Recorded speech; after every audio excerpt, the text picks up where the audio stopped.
మాతృదేవోభవ. పాలు ద్రావిడు బుద్ధి చాలదే నా తల్లి, చేదు మృంగగ నేర్చు చిత్తమిమ్మా. ఉక్కాలు ఉంగాలు ఒప్పుకోరే తల్లి, పరుషవాక్యములు పలుకనిమ్మ. ఉపకారములు పొంది ఊరు దాటింపరే, తన లాభమును జూచు తత్వమిమ్మా. ఉయ్యాలలు గంగ ఓర్వలేరే తల్లి, దయ్యాలను ఒగించు దర్పమిమ్మా. క్రొత్త బుద్ధులెల్ల గుర్రమ్ములై సాగ, పాత ధర్మ శకట పదమదేల. మొండి మనసునిచ్చి గండాలు దాటించి, నిలువ నీవే తల్లి నిత్యమల్లి. నిలువ నీవే తల్లి నిత్యమల్లి. ఏబిఎన్ ఆంధ్రజ్యోతి ప్రేక్షక మహాశయులందరికీ నవజీవన వేదం అనే కార్యక్రమంలో 185వ భాగానికి స్వాగతం పలుకుతుంది. ఇది క్షేత్రం తథా జ్ఞానం జ్ఞేయం చోక్తం సమాసతః. ఇది క్షేత్రం తథా జ్ఞానం జ్ఞేయం చోక్తం సమాసతః. మద్భక్త ఏతద్విజ్ఞాయ మద్భావాయోపపద్యతే. అర్జున, ఈ క్షేత్రజ్ఞ జ్ఞానం పొందడం వల్ల ప్రయోజనం ఏమిటి అంటే, జీవుడు ఆత్మజ్ఞానాన్ని పొందడం వల్ల ఆత్మలోనే లీనమవుతాడయ్యా, ఆత్మస్థితుడై ఉంటాడయ్యా, ఆనందంగా ఉంటాడయ్యా. దీన్నే మనం ఆంతరిక విశ్రాంతి అంటాం. మనం బయట చాలా వ్యవహారాలు చక్కబెడతాం, బయట ఏదో మంచో చెడ్డో ఏదో చేస్తాం, ప్రతిష్టో అప్రతిష్టో ఏదో తెచ్చుకుంటాం, దాని గురించి సంతోషించడం దుఃఖించడం ఏదో ఒకటి జరుగుతూనే ఉంటుంది. అది పెద్ద విషయం కాదు. అసలు నేనెవరు, మనం మన గురించి ఏమైనా సమయం కేటాయించామా? మనతో మనం, మనలో మనం, రోజులో ఒక అరగంటైనా మనలో మనం, మనతో మనం. ఇంకెవరు ఉండద్దు, మనుషులు ఉండం కాదు, మన మనస్సు కూడా ఉండద్దు, వేరే ఆలోచనలు ఉండద్దు, మనతో మనం, మనలో మనం. ఆ స్థితి కలగాలంటే ఈ క్షేత్రజ్ఞ జ్ఞానం అవసరం. ఎందుకు? ఇది క్షేత్రం, ఈ రకంగా శరీరాన్ని గురించి, తథా జ్ఞానం, జ్ఞానాన్ని గురించి, జ్ఞేయం చ, తెలుసుకోవలసిన పదార్థాన్ని గురించి. జ్ఞేయం, జ్ఞానము, జ్ఞేయము, జ్ఞాత. జ్ఞాత అంటే తెలుసుకునేవాడు, జ్ఞేయము తెలుసుకోవలసిన పదార్థం, భగవంతుడు, ఆత్మ, ఏదైనా. జ్ఞాత తెలుసుకునేవాడు, జ్ఞేయం తెలుసుకోదగింది, జ్ఞానము తెలుసుకునే విధానం, తెలుసుకునే విషయం. ధ్యాత, ధ్యానము, ధ్యేయము. ధ్యానం చేసేవాడు, ధ్యానం చేసే విధానం, ధ్యానం ద్వారా చేరుకోదగిన పదార్థం. అలాగా ద్రష్ట, దృక్కు, దృశ్యము.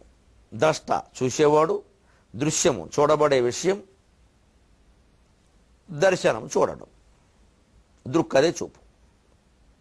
చూసేవాడు, చూపు, చూడబడే పదార్థం. తెలుసుకునేవాడు, తెలుసుకోవడం, తెలుసుకోబడే పదార్థం. ఏదైనా అంతే, ఈ మూడు ఉంటాయి. ఇంకా ఈ మూడు ఒక్కటే అని గ్రహించడమే ఈ జ్ఞానం. మొత్తం భగవద్గీత సారాంశం. మూడు లేవు. నిజానికి తెలుసుకునేవాడు, తెలుసుకునే పదార్థం, తెలుసుకోవడం అనే ప్రక్రియ అన్నీ ఒకటే. ఆ ప్రక్రియలో మూలమైనది జ్ఞానం, దృక్, ధ్యానం. జ్ఞానం, ధ్యానం, దృక్, ఆ మూడు అర్థమైతే, జ్ఞానం అర్థమైతే జ్ఞాత, జ్ఞేయం. ధ్యానం అర్థమైతే ధ్యాత, ధ్యేయం. దృక్ అర్థమైతే ద్రష్ట, దృశ్యం అర్థమైపోతాయి. అది అర్థం చేయించే ప్రయత్నమే పరమాత్మ చేస్తున్నాడు. ఇది క్షేత్రం, ఈ రకమైనటువంటి విశేషాల ద్వారా క్షేత్రం ఏమిటో తెలుసుకున్నావు కదా. తథా జ్ఞానం, ఏది జ్ఞానమో అర్థమైంది కదా.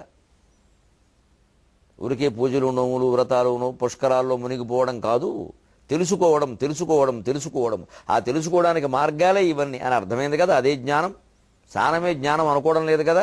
జ్ఞానం వల్లే స్నానం అంతా చేసినట్టే అని అర్థమవుతుంది కదా. జ్ఞానం ఉంటే స్నానం చేసినట్టే, కానీ స్నానం చేస్తే జ్ఞానం వచ్చినట్టు కాదు. అందుకే ఆ జ్ఞానం పొందాలి. అందుకే షిరిడీ సాయి లాంటి మహానుభావులు 3 నెలలైనా 4 నెలలైనా ఒకే కఫ్ని ఎందుకు తొడిగారంటే, జ్ఞానవంతుడైనటువంటి వాడి శరీరానికి దుర్గంధం అంటది. అసలు ఆ స్థాయికి మనం చేరుకోవాలి. ఆయన ఆరాధిస్తాం కానీ ఆ స్థాయి గురించి ఆలోచించాం. పైగా అది మన వల్ల అవుతుందా అంటాం. పోనీ ఆరాధించడం ఎందుకయ్యంటే మన కోరికలు తీరడానికి. అందువలన ఎంత గొప్ప జ్ఞానులు ఆవిర్భవించని, ఇన్నిసార్లు భగవంతుడు అవతరించని మన జీవితాలు బాగుపడడం లేదు. సరిగదా ఇంకా దిగజారిపోతున్నాయి. ఎందుకంటే మనం దాని సరైన మార్గంలో తెలుసుకోవడం లేదు. ప్రతి తత్వాన్ని, ప్రతి వ్యక్తి యొక్క మహత్తరమైన మహర్షుల యొక్క తపస్సుని మన సద్గురువుల యొక్క తత్వనిష్టని ఏదైనా సరే మన స్వార్థం కోసం వినియోగించుకోవడం కోసం చూస్తున్నాం. ముందు వద్దనుకున్నా సరే వాళ్ళు ఈ ధన కనక వస్తు వ్యామోహాల్లో పడిపోతున్నారు. అందరం కలిసి గోతులో పడ్డాం. ఇప్పుడు పైకి లాగేవాడు ఎవడు, ఒక భగవద్గీత తప్ప. అంచేత జ్ఞాన మార్గం వదిలిపెట్టకు. స్నాన మార్గం కాదు, జ్ఞాన మార్గం కావాలి. ఇది క్షేత్రం తథా జ్ఞానం జ్ఞేయం చ. ఈ జ్ఞానం ద్వారా తెలుసుకోదగిన ఆత్మని అర్థమైంది కదా. ఉక్తం సమాసత సంక్షేపం. సమాసం అంటే సంక్షిప్తంగా చెప్పడం. ఎలా సంక్షిప్తం?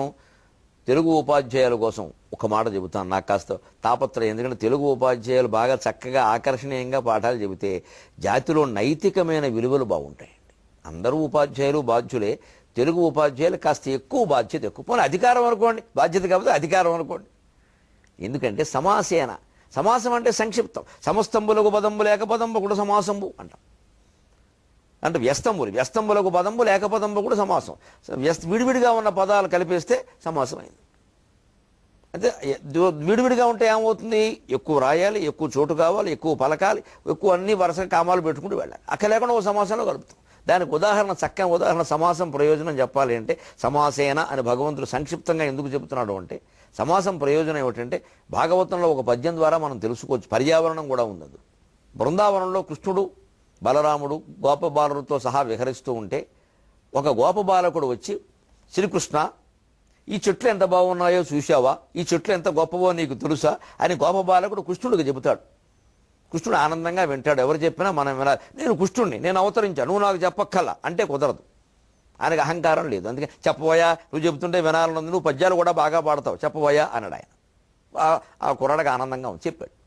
అపకారంబులు సేజెవ్వరికి ఏకాంతంబునందుండు ఆతప సీతానిల వర్షవారకములై, ఆతప సీతానిల వర్షవారకములై త్వగ్గంధ నిర్యాస భస్మ బలాశగ్రమరంద మూల కుసుమఛాయ ఫలశ్రేణిచే ఉపకారంబులు సేజునెల్లరకు త్వగ్గంధ నిర్యాస భస్మ బలాశగ్రమరంద మూల కుసుమఛాయ ఫలశ్రేణిచే ఉపకారంబులు సేజునెల్లరకు ఈ ఉర్వీజముల్ గంటివే. ఇది సమాసం చెప్పేటప్పుడు ఈ పద్యం చెప్పి ఇన్ని రకాల విశేషాలు పదాలన్నీ కలిపి ఒక్క సమాసంలో ఎంత బాగా చెప్పాడో చూడండిరా. అందుకని సమాసాలు అవసరమరా అంటే పిల్లలు చేతులు కట్టుకు వింటారు. అంతేగాని పరీక్షల్లో వస్తాయి 3 మార్కులు అంటే వాడికి చికాగ్గా ఉంటుంది, ఒత్తిడి ఎక్కువ. ఇందులో ఆనందం ఉందంటే ఒత్తిడి ఉండదు. ఆనందం లేకపోగా ఏదో మార్కులో మూర్ఖులో చెబితే ఒత్తిడే ఉంటుంది. ఇంకా మార్కులు పొందడమే ముఖ్యం. ఏమిటి ఇందులో విషయం? అపకారంబులు చేయవు. ఎవరికి చెట్లు ఎవరికి అపకారం చేయవు, మనిషే చేస్తాడు. మనిషి చెట్టుకు కూడా అపకారం చేస్తున్నాడు. ఏకాంతంబునందుండు. చెట్టు ఏకాంతంగా ఉండగలదు. మనం ఏదో చెట్టు కింద నలుగురు కూర్చొని మాట్లాడుకుంటాం. నలుగురు కాదు, నలుగురు వెళ్ళిపోయాక చెట్టు ఏకాంతంగా ఉన్నట్ల మనం ఉండగలుగుతున్నామా? నాకేం తోచట్లా అని 10 మందికి తోచకుండా చేస్తున్నాం. ఏకాంతంగా ఎందుకు ఉండలేం? చెట్టు నుంచి నేర్చుకోవాలి. ఆతప సీతానల వర్షవారకములు. ఆతప ఎండ నుంచి, సీతానల చలిగాల నుంచి, వర్షం నుంచి, మూడింటి నుంచి. వర్షం వస్తే చెట్టు నీడకి పరిగెడుతుంటే చిటపట చినుకులు పడుతూ ఉంటే ఎండ కాసింది, మళ్ళీ చెట్టు నీడకి. చలిగాలి మర్రి చెట్టు కింద, రావి చెట్టు కింద నిలబడితే చలికాలంలో వెచ్చగా ఉంటుంది, వేసవకాలంలో చల్లగా ఉంటుంది. వాటినే వటవృక్షాలు అంటారు, వనస్పతి వృక్షాలు అంటారు. శీతకాలే భవేదుష్ణం ఉష్ణకాలేతు శీతలం. అందుకని ఆ వృక్ష అంత ఏ కాలంలోనైనా మేలు చేస్తాయి. ఇవన్నీ చెబుతూ ఇప్పుడు పెద్ద సమాసం చెప్పాడు. త్వగ్గంధ నిర్యాస భస్మ పలాశ అగ్ర మరంద మూల కుసుమ ఛాయ ఫలశ్రేణిచే 11 ఉపయోగాలు, చెట్ల వల్ల ఉండే 11 ఉపయోగాలు ఒక్క పాదంలో చెప్పాడు బెమ్మరిపోతన గారు. త్వక్ వాటి బెరడు ఆయుర్వేదంలో వాడుతున్నావా లేదా? గంధ వాటి సుగంధాన్ని వాడుతున్నావా లేదా? వాటి గంధాన్ని అరగదీసి, చెట్టు కొమ్మకైతే గంధం చెక్క, దాన్ని అరగదీసి వాడుతున్నావా లేదా ప్రయోజనంగా? నిర్యాసం జిగురు, మరి కాగితాలు అంటించుకుంటున్నావు, బంక గమ్. భస్మ వాటి బరడు కాల్చిన భస్మం, దాన్ని ఆయుర్వేదంలో వాడతారు, అనేక రకాల మందుల్లో వాడతారు. పలాశ దాని మళ్ళీ దాని కొమ్మలు ఆకులు. అగ్ర దాని చిగుళ్ళు, చింత చిగురు పప్పు, మళ్ళీ దాని చిగుళ్ళు సుగంధానికి వాడడం. మరంద దాని తేనె, ఆ పువ్వుల్లో తేనె. మరంద పలాశాగ్ర మరంద మూల దాని వేళ్ళు ఎంత వైద్యంలో వాడతామంటే మూలికా వైద్యం. మరంద మూల కుసుమ దాని పువ్వులు, దేవుడి పూజకి తల్లో పెట్టుకోవడానికి, సుగంధానికి, అసలు చూస్తే ముందు అందం ప్రకృతి.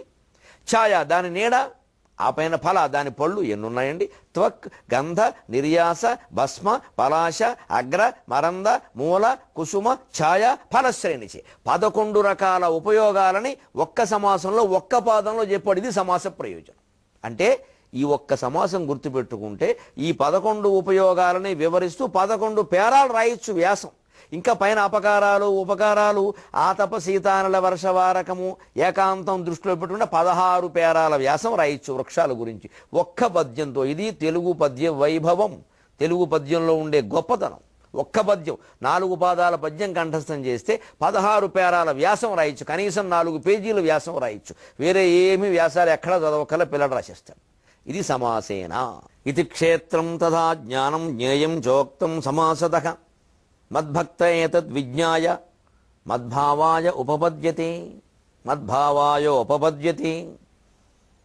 ఉపాధ్యాయులు దయచేసి గమనించండి, సమాసాలు ఎంత ఆసక్తిగా, ఎంత ఆనందంగా, ఎంత సరదాగా చెప్పచ్చు. అప్పుడు వాళ్ళు సమాసాలు వెనకేం చేస్తారు? అప్పటికి వినకపోతే వాడి కర్మ వదిలేయండి, 300 మంది వింటారు. వినేవాడే మనకు కావాలి.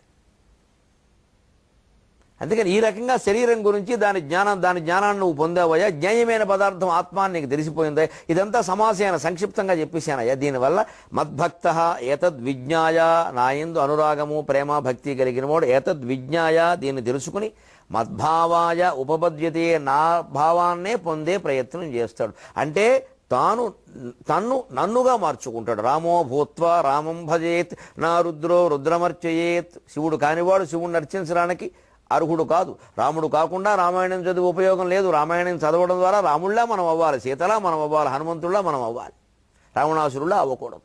అందుకు రామాయణం చదవడం. కానీ మా ఇంట్లో పెళ్లి కాలేదు అందుకని రామాయణం చదివిస్తున్నాం, ఇది అజ్ఞానం. పెళ్లి కావడానికి రామాయణానికి సంబంధం లేదు. పెళ్ళి అయ్యే కాపురం ఎలా చేయాలో రామాయణంలో ఉంటుంది. అరణ్యకాండ చదివితే అర్థమవుతుంది. అరణ్యంలో కూడా కాపురం ఎంత బాగా చేయొచ్చో అర్థమవుతుంది. ఇప్పుడు అరణ్యంలో కాపురం చేయడం తెలిస్తే అయోధ్యలో కాపురం చేయడానికే ఎవరైనా చేస్తారు. అది రామాయణం ప్రయోజనం. కానీ పెళ్లి కావడం, పిల్లలు పుట్టడం ఇది కాదు రామాయణ ప్రయోజనం. రామ అయ్యనం, రాముడు మార్గం. అంచేతను మద్భావాయ ఉపపద్యతే. నేనే అవుతావయ్యా, ఆత్మకి నీకు తేడా ఏం లేదయ్యా, ఆ భగవంతుడు నువ్వేనయ్యా, అద్వైతం చెబుతున్నాడా లేదా అంటే తానైపోవడం అంటే ఆత్మనివేదనం. అందుకే చూడండి, మరి భక్తి మార్గం అంతా ఏమైందండి? మీరు ఎలా చెప్పేస్తున్నారు? జ్ఞాన మార్గం అంటున్నారు, ఆత్మనివేదన అంటున్నారు. శ్రవణం కీర్తనం విష్ణోస్మరణం పాదసేవనం అర్చనం వందనం దాస్యం సఖ్యం ఆత్మనివేదనం అని 9 భక్తి మార్గాలు చెప్పారు కదండి. అవన్నీ తప్పులేనా? తప్పులని ఎవరూ అనలేదండి. అందులోనే ఏం చెప్పారో గమనించండి. శ్రవణం ముందు వినడం, కీర్తనం భగవన్నామాన్ని సంకీర్తన చేయడం, ఆ కథలు చెప్పుకోవడం, విష్ణు స్మరణం, విష్ణు అనేది 9 కాదుగా విష్ణువు యొక్క అని అర్థం, భగవంతుని యొక్క స్మరణం, దాన్ని మనస్సులో స్మరించడం. ముందు వినడం, దాని పైకి కీర్తన సంకీర్తన చేయడం, తర్వాత మనస్సులో స్మరించడం. ఇవన్నీ మెట్లు చూసుకోండి వరుసగా, ఓ దాని తర్వాత ఒకటి. పాదసేవనం, అదైన భగవత్ పాదసేవ. భగవంతుడు అంటే దేవుడి విగ్రహం కాదు. సమాజం అంతా సమిష్టిరీశ్వరో వ్యష్టిర్జీవో. లోకంలో ఎవరికి ఏ సేవలు అవసరమో అది చేయడమే పాదసేవ. అందుకని విష్ణుమూర్తి పాదాలు పిసకడానికి లక్ష్మీదేవి ఉంది. మనం ఎందుకు? ఆవిడ పిసికినంత అందంగా మనం చేయగలమా ఆ పని? సమాజంలో ఎవరికి అవసరమో వారికి ముందు తల్లిదండ్రులకి పాదసేవ చేయి. పాదసేవ అంటే విష్ణు పాదసేవ కాదు, తల్లిదండ్రుల పాదసేవ. శ్రవణం కీర్తనం విష్ణు స్మరణం పాదసేవనం అర్చనం. అర్చనం అంటే కేవలం పువ్వులు పెట్టి పూజించడమే కాదు, కేవలం ప్రతీక. అలాగే లోకంలో గౌరవించవాళ్ళు శ్రీమనందరిని అంతగా గౌరవించు. వందనం, సగౌరవంగా లేచి నమస్కరించు. సమాజానికి నమస్కరించు, సమాజాన్ని దేవుడుగా భావించు. దాస్యం, సేవ చేసి సమాజం కోసమే నీ జీవితం. మహాకవి కాళోజీ అంటాడు, పుట్టుక నీది, చావు నీది, బతుకంతా దేశానిది. అది దాస్యం. అందుకని చేతులు కొట్టు కూర్చోవడం బానిసలా కాదు. నేను ఎప్పుడు గుడి ముందే కూర్చుంటానండి, బిచ్చగాడ కూడా కూర్చుంటాడు అక్కడ. అది పెద్ద విషయం కాదు. సమాజంలో ఎవరికి ఏం చేశాం? సమాజం మొత్తాన్ని దైవస్వరూపంగా భావించి దాస్యం, సేవ చేసేద్దాం. ఇవన్నీ చేశాక కూడా చివరికి చేయవలసింది సఖ్యం, భగవంతుడితో స్నేహం. అంటే మొత్తం సమాజం అంతటితో స్నేహభావం, ఎవరేందు మనకి శత్రుత్వం లేదు. ఆ పైన చేయవలసింది ఇక అంతా ఒక్కటే అన్నాక ఆత్మ నివేదనం. అదే ఇందులో చెప్పింది. మద్భావాయోపపద్యతే, ఆత్మ నివేదనం. ఇప్పుడు శ్రవణం కంటే కీర్తనం, కీర్తనం కంటే స్మరణం, స్మరణం కంటే పాదసేవనం, పాదసేవనం కంటే అర్చనం, అర్చనం కంటే దాస్యం, దాస్యం కంటే సఖ్యం, సఖ్యం కంటే ఆత్మనివేదనం. ఆత్మనివేదనం అన్నిటికంటే గొప్పది, అత్యున్నతమైనది. మరి భక్తి అదే కదా. ఈ నవం ఎందుకంటే 9 మెట్లు ఎక్కువ. మరి మనం ఏమైపోయాం? వింటే చాలమ్మా. 9 భక్తుల్లో శ్రవణం చెప్పారు. వింటూ కూర్చుంటే ఎలాగా? విన్నవాడు పరీక్షిత్ 7వ రోజు పోయాడు. ఆయన 7వ రోజు పోవాలి కాబట్టి వినాడు. వింటే అయిపోయింది. విన్నదాన్ని శ్రవణం చేయాలి, మననం చేయాలి, స్మరణం చేయాలి, సమాజానికి సేవ చేయాలి. మానవ సేవే మాధవ సేవగా భావించాలి. బలహీన వర్గాల వారిని అవమానించొద్దు, గౌరవించాలి ప్రత్యేకంగా. బలహీనుడు బలవంతుడు అనే భేదభావం పోయేలా చేయాలి. మన డబ్బును మనమే తగ్గించుకోవాలి. మనమే ఇన్కమ్ ట్యాక్స్ వేసుకోవాలి. దాన ధర్మాలు బాగా చెయ్యాలి. సంతర్పణలు చెయ్యాలి. అన్నదానం వస్త్రదానం చెయ్యాలి. మన ఆస్తిని మనమే తగ్గించుకోవాలి, కోసేసుకోవాలి. మన భోగాలు మనమే తగ్గించుకోవాలి. ఇది ఆత్మనివేదనం. మొత్తం ఈ జీవుణ్ణి తీసుకెళ్లి సమాజానికి సమర్పణ చేయాలి. ఇప్పుడు చూపించండి, నాస్తిక భేదాలు ఎక్కడైనా ఉన్నాయా? కమ్యూనిజమును పెట్టుబడిదారి ఏమైనా విధానాలు ఉన్నాయా? మొత్తం అందరం సమాజం కోసమేనండి. ఇది భక్తి సిద్ధాంతం. ఇది మద్భావాయోపపద్యతి.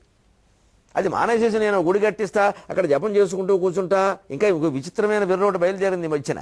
ఉద్యోగస్తులు హైదరాబాదులో కొంతమంది బస్సు ఎక్కి సెక్రటేరియట్కి ఎడుతూ సెక్రటేరియట్కి చేరేలాగా 11 సార్లు హనుమాన్ చాలీసా చదవాలట. ఎందుకు? డ్రైవర్ కూడా ఆ పని చేస్తే ఏమవుతుందండి? డ్రైవర్ కూడా నేను 11 సార్లు హనుమాన్ చాలీసా, అందరూ హనుమంతుడి దగ్గరికి వెళ్ళిపోతారు. ఇది కాదమ్మా. ఇలా ఎన్నిసార్లు చదివినా ఉపయోగం లేదు. అసలు ఒక చాలీసా 11 సార్లు చదవడం ఏంటండి? దాని అర్థం తెలుసునా? హనుమంతుడు నువ్వేమైనా ప్రవర్తించావా? హనుమంతుడికి రాముడు ఒక్క పని చెబితే పని అయ్యే వరకు నిద్రపోరా. మనం ఏం చేస్తున్నాం? సెక్రటేరియట్కి వెళ్ళి టీకో గంట రెస్ట్, భోజనానికి 2 గంటలు రెస్ట్, 5 గంటలకు ఆఫీసు వదులుతారంటే 4ంటికే సర్దేయడం. మనకి హనుమంతుడు కావాలి. మనకి 100 సార్లు హనుమాన్ చాలీసా చదివినా హనుమంతుడు మనకు కనపడ్డు, మన అనుగ్రహించడు. మనం ఉద్యోగానికి తేడా చేస్తున్నాం, హనుమాన్ చాలీసా చదువుతున్నాం. పైగా దీన్ని భక్తిగా ప్రచారం చేస్తున్నాం. నేను అసలు ఎప్పుడు చేతిలో హనుమాన్ చాలీసా ఉండడం కాదు, చేతిలో నీ పని ఉండాలి. హనుమంతుడి చేతిలో పని ఉంది, చాలీసా లేదు. అది భక్తిభావం కోసం ఓసారి చదువుకుంటే చాలు. 11 సార్లు ఎందుకు? అయిపోవాలి. బస్సు ఆగేలోగా అయిపోవడమే ముఖ్యం. డ్రైవర్ కూడా అదే పని చేస్తే అందరూ చాలీసాయే.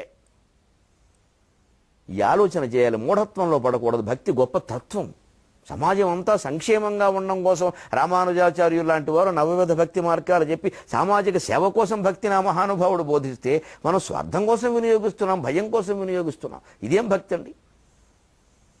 ఇలా ఎంతమందిని సేవించినా ఒకటే. అందుకే దుర్జుడు ఏమంటున్నాడే వినండి. ఎవరిని సేవించమంటావు? ఏ పుణ్యక్షేత్రం గొప్పది? శ్రీశైలేషు భజింతునో అభవు కాంచీనాథు సేవింతునో కాశీ వల్లభు గొల్వబోదునో మహాకాళేషు పూజింతునో. స్వామి, ఒక్క పద్యంలో సరిపోతాయా పుణ్యక్షేత్రాలు? ఏదో ఒక పద్యంలో 2 పాదాలు చెబితే 4 అయ్యాయి.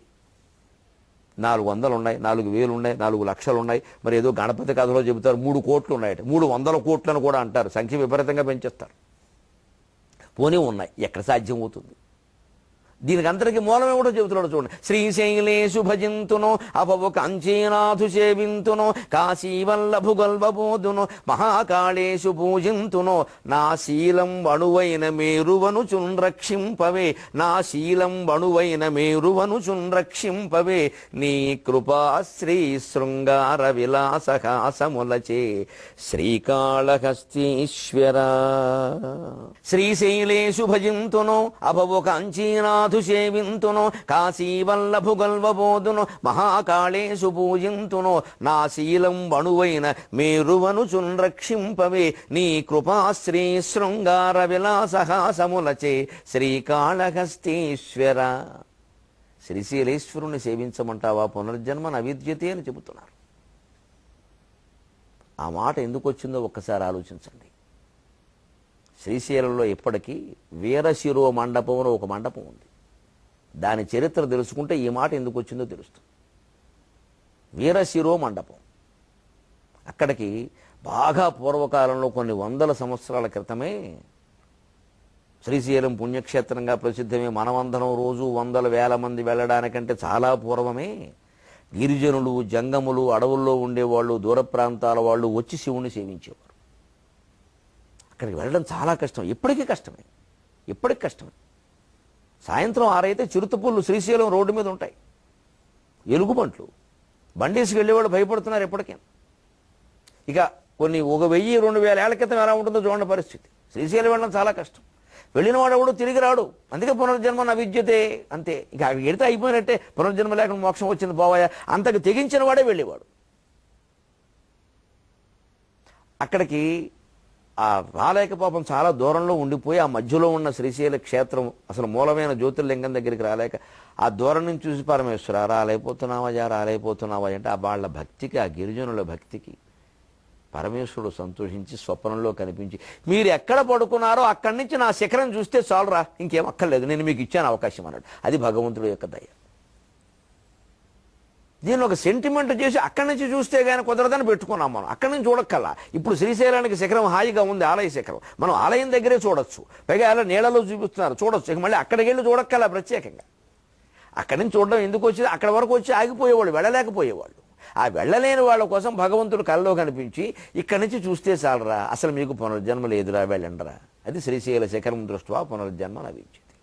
అంతేకాక అయినా సరే సంతృప్తి లేక తెగించి అక్కడికి వెళ్ళిన వాళ్ళండి పరమేశ్వరుని చూశాక ఇంత కష్టపడి ఇక్కడికి వచ్చాం, చిరుతపులను ఎదుర్కొన్నాం, ఎలుగుబంట్లు ఎదుర్కొన్నాం, ఇంకా ఈ దరిద్రపు జీవితం మనకి దేనికి, అసలు వెళ్ళకూడదు మనం అని ఆశ్చర్యకరమైన విషయం. నన్ను మన్నించండి వాస్తవం చెబుతున్నందుకు. ఆ గిరిజన భక్తులు, ఆ జంగములు, ఆ పూర్వం నుంచి ఉన్న మహానుభావులు భక్తులు వాళ్ళ తలకాయలు అక్కడ తెగ్గోసేసుకున్నారండి. అదే వీరశిరో మండపం. తమ శిరస్సు తామే ఖండించుకున్నారు. ఇంక ఉక్కం వద్దు, మాకు ఈ శిరస్సు ఉంటే మళ్ళీ బతకాలనిపిస్తుంది, బతికితే ఏదో చేయాలని, వద్దు, నిన్ను చూసిన కళ్ళతో ఈ పాడు ప్రపంచాన్ని మేము చూడలేం అని ధృతరాష్ట్రుడిలాగా ఆలోచించారు. నా కళ్ళు వద్దయా అన్నాడు ఆ మహానుభావుడు. వాడు చేసిన మంచి పనులు ఎన్నో తెలివిగా అదొక్కటి. నాకు ఈ కళ్ళు వద్దన్నాడు కృష్ణుడి దగ్గర. నిన్ను చూశాను, మళ్ళీ పనికిమాలిన ప్రపంచం నాకు వద్దన్నాడే. అలా వీళ్ళు ఆలోచించి శివుని దర్శనం చేసుకున్న ఇక మళ్ళీ మనకు తలకాయ ఉంటే తలకాయ లేని పనులన్నీ చేస్తాం, వద్దు, తలకాయ లేకుండా పోతే గొడవలేదు అని తమ తలలు తామే ఖండించుకున్నారు. ఎప్పటికీ వీరశిరో మండపం అని ఉంది అక్కడ. ఇది వీరారాధన. వామాచారంలో ఇలాంటివి ఉంటాయి, కొంచెం భయంకరంగా కనపడితే కానీ దాని తత్వం ఆలోచిస్తే ఆశ్చర్యకరంగా ఉంటుంది.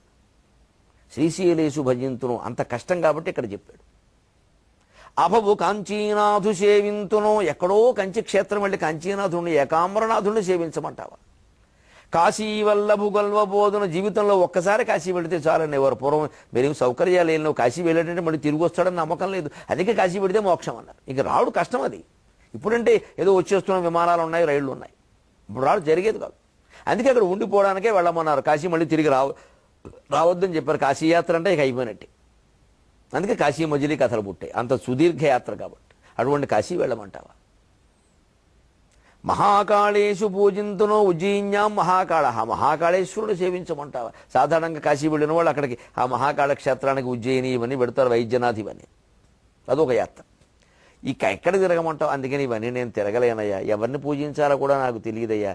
ఈ దేవుడు గొప్ప, ఆ దేవుడు తక్కువ, ఈ క్షేత్రం ఎక్కువ, ఈ క్షేత్రం తక్కువ, దీనికంటే అది గొప్ప, దానికంటే ఇది గొప్ప అంటే మతిపోతుందయ్యా. అందుకని ఏమంటున్నాడంటే నా శీలం అణువైన మేరువను రక్షింపవే. నా శీలం, నా ప్రవర్తన అది అణువు లాంటిదయ్యా, దాన్ని మేరు పర్వతంగా నువ్వు భావించవయ్యా. ఇది భగవంతుడి ముందు మనం ప్రార్థించాలి. ఇంత చేస్తానని మొక్కుకోవడం, అంత చేయడం కోసం తాపత్రయపడడం, అంత చేయలేక బాధపడడం, మళ్ళీ వాయిదా వేసుకోవడం, మొక్కు మనస్సులో ఈ బెంగట్టేసుకోవడం. అసలు ఈ మొక్కు దేనికంటే పనిలాగా ఎప్పుడూ మొక్కేవాడికి మొక్కులు దేనికి? ఎప్పుడూ మొక్కే అలవాటు ఉన్నవాడికి మొక్కుబడి అంటూ ప్రత్యేకంగా ఉండదు. మొక్కుబడి పనులు చేసేవాళ్ళే మొక్కుబడి పెట్టుకుంటారు. ఇది మొక్కాం, అది మొక్కాం. ఎప్పుడూ మొక్కే అలవాటు ఉన్నవాడికి మొక్కుబడి ఏముందండి? ఎప్పుడూ నమశివాయ మనసులో నడుస్తుంటే వేరే మొక్కేదేమిటి, వేరే చూసేదేమిటి? అందుకని నా శీలం అణువైన మీరు వనసు, నేను ఇవన్నీ తిరగలేనయ్యా, ఓపిక లేదయ్యా, నా దగ్గర డబ్బు కూడా లేదయ్యా, ఆకలికి తట్టుకోలేను, దప్పికి తట్టుకోలేను, నేనేం తిరుగుతానయ్యా, అందుకని నేను నీ సేవ చేయలేను స్వామి. అణువైన మీరు వనుచున్ రక్షింపవే. అదేదో అణువు లాంటి నేనేం గొప్పవాడిని, రామదాసాది భక్తులతో పోల్చుకుంటే, కన్నప్ప లాంటి భక్తులతో పోల్చుకుంటే నేనేం గొప్పవాడిని, నేనేం త్యాగం చేయగలను, నాదేముందో అణువంత మనిషిని, దాన్నే మేరు అనుకోనైనా, దాన్నే మేరు అనుకో. ఇది ఆముక్త మాల్యదలో చెబుతారు. విష్ణు చిత్తుడు రాత్రిపూట కూడా అన్నాలు పెట్టి అతిథులకి, బాబు అన్ని పప్పు అంతే రుచి లేదు, కూరలు అన్నీ వేడిగా లేవు, సరిగ్గా లేవు, రుచిగా ఉన్నాయో లేవు, అన్నం కూడా చల్లారిపోయింది, ఇదే అమృతం అనుకుని తినమనేవాట. మా ఇంటికి వచ్చిన వాళ్ళు ఒకళ్ళు గౌరవాన్ని మీ ఇల్లే అనుకోండి, మీ ఇల్లు అనుకోండి అంట. అందుకే తెలివైన వాడు ఒకటి ఏం చేట పోనీ అనుకోవడం ఏంటంటే ఏకంగా రిజిస్టర్ ఆఫీస్కి వెళ్తాను, దాంట్లో సంతకం పెడుతురు కానీ పని అయిపోయింది అన్నట్టు. ఇక వాళ్ళని పంపించి బయటికి. అదే తెన్నింటి వాసాలు లెక్క పెట్టమంటే, మీ ఇల్లే అనుకోండి, మీ ఇల్లే అనుకోండి అంటే రిజిస్ట్రేషన్ చేసేయమంటే అలాగా అనుకోమని మర్యాదగా అంటారు. అందుకని భగవంతుడు కూడా ఈయన ఏమంటాడంటే, ఏదో నాకు తోచినట్టు నేను ఉంటాను, అదే నువ్వు మేరు పర్వతం అనుకోవయా, నాకు ఏమి చేతకపోతే ఓ తులసాకు పెడతాను అక్కడ, అది నువ్వు మేరు పర్వతం అనుకో, నీకు ఏది ఇష్టమైతే అదే అనుకో. అలా అనుకుంటే అయిపోయాయి. నా శీలం బణువైన మేరువనుచున్ రక్షింపవే, నీ కృపాశ్రీ శృంగార విలాస కాసములచే శ్రీకాళహస్తీశ్వర. ఎందుకంటే ఎప్పుడూ మన ప్రయత్నం కంటే భగవంతుడు దయే విశేషమైనది. కానీ ఆ భగవంతుడు స్పష్టంగా ఏం చెబుతున్నాడంటే, నువ్వు ప్రయత్నం చేయ, నీ కాళ్ళు ఇచ్చాను, చేతులు ఇచ్చాను, శరీరం ఇచ్చాను, మెదడు ఇచ్చాను, అన్నిటికీ మించి మనిషివి, గొప్ప విచక్షణ జ్ఞానం ఇచ్చాను, తెలుసుకునే ప్రయత్నం చేయి, కాళ్ళు జాపేయద్దు. అందుకని భగవద్ అనుగ్రహం అంటే మనిషి చేసేటువంటి తీవ్రమైన సంకల్పాలు పడే తపన ఫలించడమే.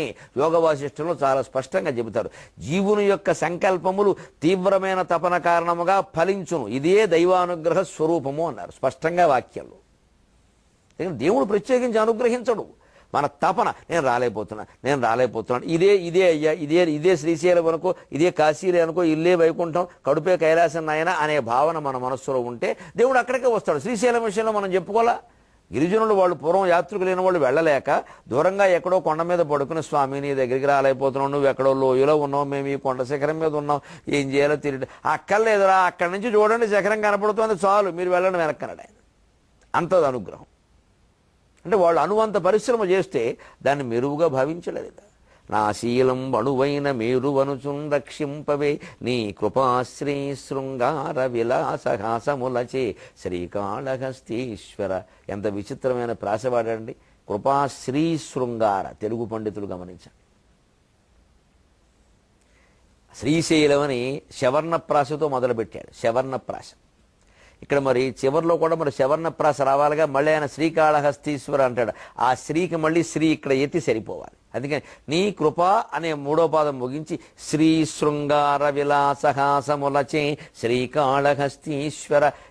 శ్రీ శృంగారంలో శ్రీ, శ్రీకాళహస్తీశ్వర శ్రీ 13వ అక్షరం యతిమేత్ర కలిసింది. ఆ పైన శవర్ణప్రాస కలవాలి. అందుకని శ్రీ శృంగార, ఆ శవర్ణానికి వృత్వం ఉంది, వృత్వం అచ్చుతో సమానం, అది హల్లు కాదు. అందుకని ప్రాస సరిపోయింది, శవర్ణ ప్రాస. అందుకని శృంగార విలాసము ఏమిటి? శృంగారం దయ ఎప్పుడు శృంగారం నడదు. అందుకే శంకరాచార్య స్వామి శివే శృంగారార్ద్ర అని శ్లోకం చెప్పి, అన్ని రసాలు శృంగారం నీ భర్త మీద చూపిస్తున్నావమ్మా, జుగుప్స ఇతరుల మీద చూపిస్తున్నావమ్మా, కోపం ఏమో గంగాదేవి మీద చూపిస్తున్నావమ్మా, మరి వీరరసం ఏమో పద్మాల మీద చూపించి వాటిని జయిస్తున్నావమ్మా నీ నేత్రాలతో, అన్నీ చూపించావు తల్లి. దయారసం కరుణరసం ఒక్కటి మిగిలిపోయింది, అది నా మీద చూపించవమ్మా అన్నాడు ఆయన. అది ప్రార్థన. ఈ కృపాశ్రీ శృంగార విలాసహాసములచే శ్రీకాళహస్తీశ్వర. అంత చిత్తశుద్ధితో మనం అర్చన చేసి నవజీవనాన్ని వేదంగా మార్చుకుందాం.